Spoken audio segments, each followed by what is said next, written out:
Hi there, and welcome to the Tent News, where the truth comes to light and the stories everyone is talking about are brought straight to you.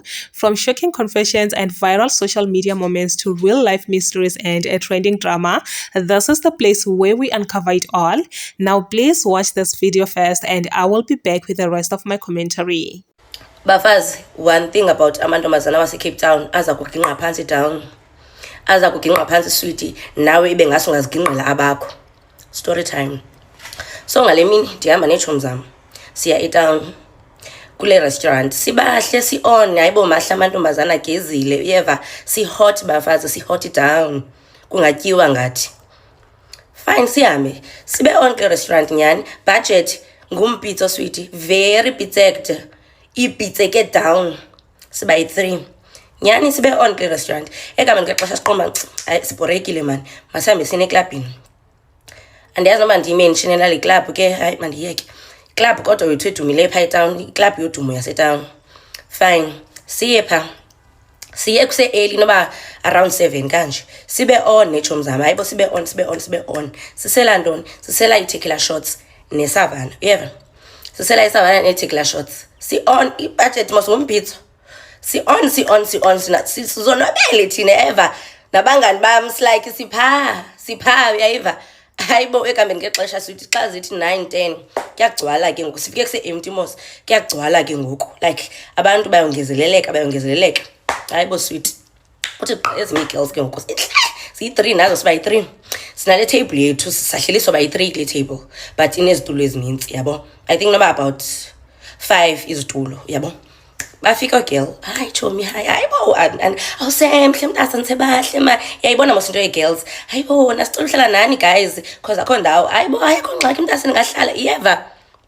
Lihamba ixesha ziza apha ke ngoku, wonke umntu ngoku bulapha.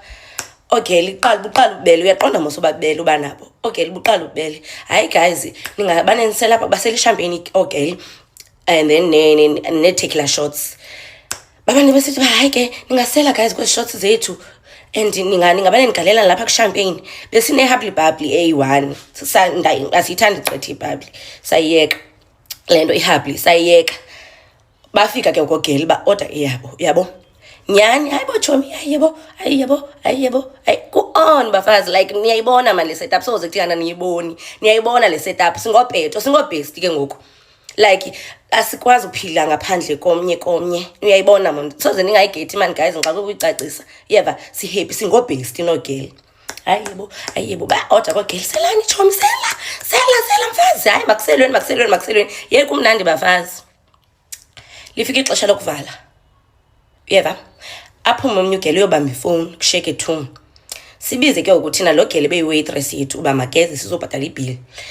Eze ugeli baphume aba babini, asihoyanga mos thina, siqonda uba siyabhatala siyahamba thina, ogeli bahamba indlela yabo, nathi sihambe yethu indlela. Eze ugeli xa ifika ibill 4 point, kanjani manje, yeyi athi ugeli uba hayi kaloku ngoku bendicinga, senala attitude ke ugeli xa uqhele ugqunyuzwa phaa kulaa club, le waitress le, senala attitude uba hayibo ngoku beni-order izinto ezininzi kanti guys bendicinga uba zizawukhosta malini nto. Ndithi girl khawuthi sesleep ke ndibone zintoni ezi zilapha kuthiwa sizi-odile. Hayibo sivele saneshampeyini, sivele ihabli yesibini, ii-tequila shots. Ndithi hayi ntombazana khange si-ode champagne kuwe thina.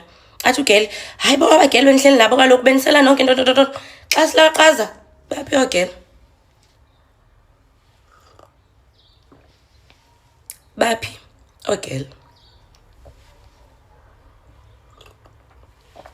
Amehlo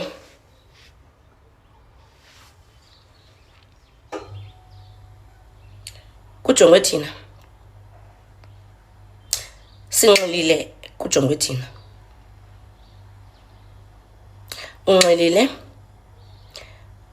ibhili inyukile, awunayo le mali yoyibhatala le bhili because ayoyakho and buhleli ungenayo noba bekuthiwa ubunayo ubungazoyibhatala. Sesiphambanela ugeli thina ngoku, uba njani? Khange sikubize thina sithi sifuna ishampeyini. Utheni ungababuzanga ogeli uba bayi-eda kwilaa nto kayethu ezi nto baziodayo bazi-eda kwibhili yethu. Siphambene, itshomi yam seyiraskali ke ngoku, uphakamisa zitulo, uyathukisa uba rha, masinganyeleki bana. Hayi bo, sijongwe switi, but ke ngoku abantu sebethenga icwe because apha ngo-2 kuyavalwa. Sekuthenga icwe ke ngoku abantu, kujongwe thina ke ngoku zii-workers, kujongwe thina switi. Yeyi sixambulisana nalo gele, ugele siqonda yegele wena sosiqala kabi, and ugele ke ngoku nayo ne-attitude. Nathi ke ngoku sesenza ngalathi uba sekutheni uzosi-adressa nge-attitude ephambene kanje, uba sewugeza urude ugele, like unalani uba nitheni ngabantu ngala mantombazana othi izinto ogqiba dampa ii-bills etyo. Hayi bo, sidampe phi sana? Sikhe sadampa ntoni? Siqatywe ngomhluzi, ngamafutha ehagu, singatyanga nyama. Baphi oogele? Dololo. Asilwi asixabani rha. Uthi laa gele uba ndizawuthatha iifowuni zeni, yho asoze kweyam switi, asoze kaloku. Besike sasele ishampi, ewe siyisele ne, but ibingeyo yethu. Siyisele kona uyisela because siyibiwe, but ke ngoku ibingeyo yethu.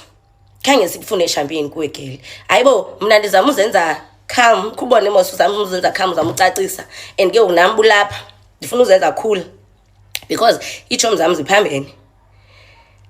Ndizama ucacisa kugele, ugele uphoxa kwamna, sabifowuni andifuni, I don't want words. Uyakhumsha ke ugele, I think aba bantu andiyazi ngowaphi, but wayengasiva kahle isiXhosa. I don't want words, give me your phones. No. Ndiqoma sweetie, akho phone uzayiva wena. Ndixela uba mna umSamaria olungileyo wayehleli phaa, wathi umSamaria uba wathi how much is the bill? Ngathi ugeli wamnika islip, wathi umfana uba let me pay. Wabhatala umfana. Hayi bo, umSamaria wakwabani. Ndixela uba sasilalalala, sibaleka umSamaria ezikoneni. Kumhla ndayiqonda uba eKapa kuseKapa, akho kokwenu. Siyalalalala, umSamaria uthi apha isidudu. Nicima nivela phi nizobhatalelwa mahala? Apha isidudu. Ndixela uba mna sasilalalala ikona. Ndatsho ndathi eKapa akukho kwakokwenu sithandwa sam. This video is for those who loves going to clubs and also for waitresses, because I've seen waitresses coming forward to cry to the public to say, please help me find this person. They've taken things and they never paid out. Make sure you are cautious about your surroundings and check if they've paid before they leave the club, because things can get out of hands. Just like these ladies, what they faced. Remember, they didn't have the money to pay. Obviously, it was not on their budget, and now they had to pay. Because the waitress, if these people didn't pay, the waitress will have to pay. So obviously she will put more pressure on them to pay the money. And the guy just popped out of nowhere to say, you know what, I will pay for you guys. And only to find out that there is nothing for free in this world. And trust me when I say things can get even worse. Like, things can fall apart just like that because of people that you don't even know. And those people, I can tell you that they've been doing that for the longest time now. They actually used to do that, to eat for free, to drink for free, from people that are not cautious about their surroundings. Thank you so much for watching this video until the end. Please do consider leaving your thoughts down below in the comment section, and don't forget to like, subscribe, share this video as well, and I will see you on my next upload.